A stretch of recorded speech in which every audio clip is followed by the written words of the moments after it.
Hello again, and welcome to Georgia Power. I'm Maynard Eaton, and joining us this time is the Vice President and Chief Advancement Officer for Clark Atlanta University. His name is Sam Burston. Welcome. Thank you for joining us. Thank you, Maynard. Great to see you again. You might not call you Sam. Call me Sam. You've been an established figure in Atlanta for a while.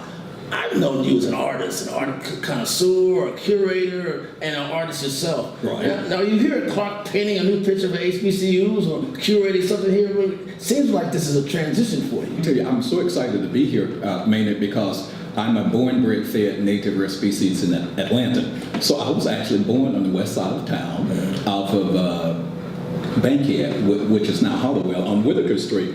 And I was telling my older brother last week, I said, remember we used to walk from the southwest side of town to the Ashby show at the corner of Ashby Street, which is Lowry now, and Hunter Street, which is MLK Drive. So this is actually a 360. Never would I thought I'd be sitting in the building that I used to see all the time walking. And attended Morris Brown, you said? No, graduated from Morris Brown in art majoring in art education. So I'm a visual artist, and I have time to paint when I'm not raising money. Is that your primary duty, raising money? Is that your calling? Yeah, in terms of the Vice President and Chief Advancement Officer, that simply means I have to raise a lot of money for the school and for scholarships for the students too. Is that what advancement means? And that's what advancement means. I'm glad you asked me that question because people say, what does development and advancement mean? It simply means fundraising. It's new for you. This is only your first year, first semester, right? Not since October 26th. So being on a college campus is my first experience. But remember, I worked for the United Negro College Fund for 20 years, and I started there as an area development director, development fundraising, and then my last position there was national director. So I've been in the fundraising arena for about 20 years now. Is it tough raising money, not only for CAU, but in this whole arena of HBCUs? It's always been tough. Is it worse now? Well, I say it's tougher. Let me just say it's tougher now because a lot of corporations are changing their focus. Once upon a time, you could get money from the marketing side and you can get money from the philanthropic side. But now they've kind of merged those two. And then you've got to focus on their area of interest for philanthropy. So we want to make sure education is part of their focus. But with some persistence, I'm still able to raise money. Is the emphasis on black colleges wane as some students, it used to be a pool of students you could choose from. I went to HBCU during our era, that's where you went. Now students are being attracted to mainline schools or major universities. Is it tough to get students and to get the money for those students? Well, number one is in terms of the students, it's not tough getting students because students really want to attend Clark Atlanta University. And now being in this corner office, I see hundreds of students coming through here. In my short time period, I hear them chanting outside. And so I have an opportunity to go out to greet a lot of them to say hello and hope they attend Clark Atlanta University. Because they're touring. I've seen they're touring, and they do it through the summer as well. So the interest is there. The challenge is the scholarship money to pay for the students to come in, because at working for UNCF, I was on the other side, right? And even though I dealt with 37 institutions, I was a little detached from it. But now being here on campus, the product is here. They come by my office and they say, oh, they're calling me. Somebody told me to come to see you about scholarships. So the need is great. And a lot of times the difference in terms of what the need is small. For example, when I was trying to graduate from college, I had a balance of $750, and that was the toughest $750 to find. But as a result of, my parents who didn't have a whole lot of monies, but your aunties and uncles and people in the community, they were able to help me get through college. And so we're focusing on closing that gap as well for students. I talk to some of my students, and one thing they talk about is how tough the academics are, but how expensive it is, how tough it is for them to raise the money to stay here. They really grapple with the financial part of this. Correct, and that's why it is important for individuals in my position to raise as much money as possible to offset the cost, because not only is tuition involved, but the operation of the campus is involved as well. And the college does not live by tuition alone, so we really have to go out to get grants, whether it's Do you hear complaints of students graduating who are leaving with loan debt? I mean, is that part of your concern? That is one of my biggest concern is the students being saddled with debt. I still talk to students now who've been out of schools for 10 and 15 years, but they still have student loans there. And so that doesn't go away. That does not go away. So I encourage parents to if they could possibly not apply for loans. But the only way they're going to be able to achieve that for students to go to school is through scholarships. So that means they have to be on top of their academics. They have to be on top of the academics because, of course, they're going with a higher grade point average now, and so those are where the scholarships are available. And depending on the field that they're majoring in also, because Clark Atlanta University, we want to transform the lives of students, and we're also focusing on the fields of the future, which are the STEM, science, technology, engineering, education, and math, and changes to STEAM now. And because Clark Atlanta University is also going to be introducing a new program in cybersecurity, so that's a field of the future as well. And of course, there were the higher paying jobs, so that when the students have the loans, they're able to pay them back. So that's a new focus for CAU. That will be a new focus for CAU. But today, am I correct in saying the Mass Media Arts Department is kind of your leading program, or one of your it's one of the leading programs. Since being here on October 26th, I've had an opportunity to attend some of the function for the Mass Media Department. That's a good student. And great students. A lot of them have gone on to in their professional careers to really exceed. And Kenya Barris, who's Blackish.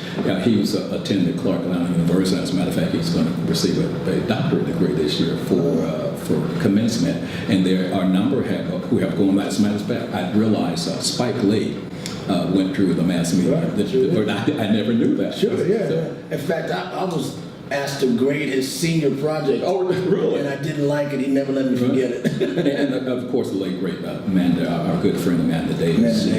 She went through that. Let's talk about the Atlanta University complex. You went to Morris Brown. I'm told I'm doing a story right now. In fact, they're saying they're trying to launch a comeback. They're trying to raise money. They come back and raise money to light Fountain Hall. Right. To focus on that as well. We have, of course, Morehouse and Spelman, but my students suggest, because of mass media arts and other things, that CEO really drives a lot of what happens in this whole complex. Right, because we're the only university in the complex, and we'll be Clark Atlanta University will be 30 years, be celebrating the 30th anniversary this year, so we're gearing up for that exciting news because it was consolidated in 1988. Gotcha. Mr. Clark met Miss Atlanta University and vice versa, and they got married. And so the result is Clark Atlanta University, but in terms of our positioning and location, I consider us the pulse and the heartbeat of the AU Center. So the Morehouse and Spelman's made some of the name, but we got the juice here. That's right. We have the juice, and then you're going to see as we, of course,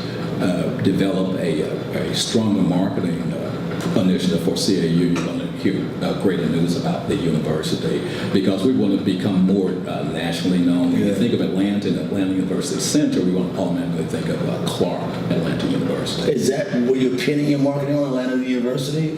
Or still Clark Atlanta? No, Clark Atlanta University. And then, of course, we want to focus on our rich legacy because of W.E. Du Bois. He was here, worked here, and then, of course, lift every voice and sing. Right.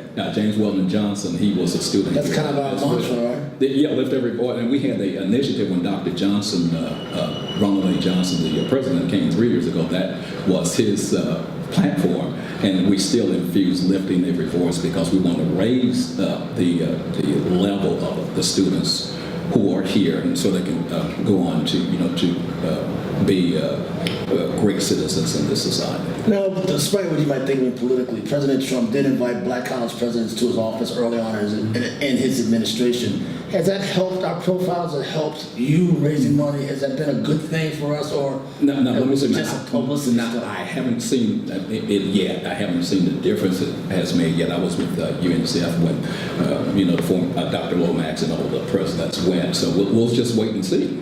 A lot of time, even when they went to visit President Obama and all the other presidents, we just have to wait and see. Is it a struggle, or HBCUs now so inculcated and so ingrained in our educational culture that they're here to stay? Oh, I think they're here to stay. Of course, the a lot of HBCUs are still struggling, and the only fix is going to be dollars, not necessarily cents. And it's going to be, and the alumni have to step up, because the alumni giving overall is not that great for HBCU. Has not been the greatest criticism.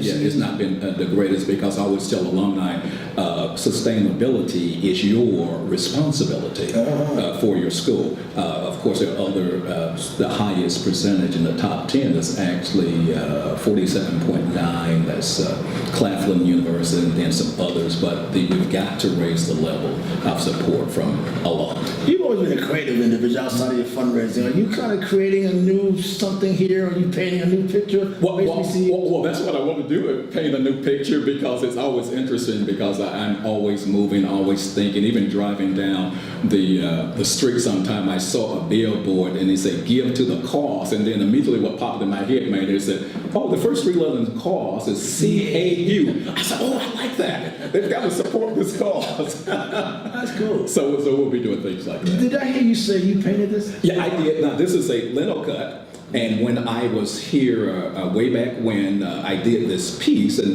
Lev Mills was my professor, and it's called Thoughts of a Student. So I said, this will be interesting. I'll bring it back. And as a matter of fact, Professor Hickey, who's over the art department here, he said he remembers, because we had to leave a copy of our prints, for keeping for the professor. And so he said he saw some of my work. I said, "You did?" He said, "When you were king." He said, "That name sounds familiar." So he was able to see a lot of my old prints. Are you still painting? You still I am. It's still your application? I'm working on a painting now, 40 by 60, huge, that's due in about 2 weeks. And asked me have I started on it, and I'm a pressure painter, so I like to wait until some of my creativity can flow. If you give me 6 months, I'm not going to do it. You're just going to dabble at it. I'm not going to do it. Well, I'm a videographer, and my co-producer is an artist as well, Akiva Jabalo, so he can appreciate what you're doing. Well, great. So I'm drawing, painting, and printmaking now, but I'm painting a lot now. What are you learning from students? I sit in class every time I teach my news writing classes. I'm amazed at something I get back.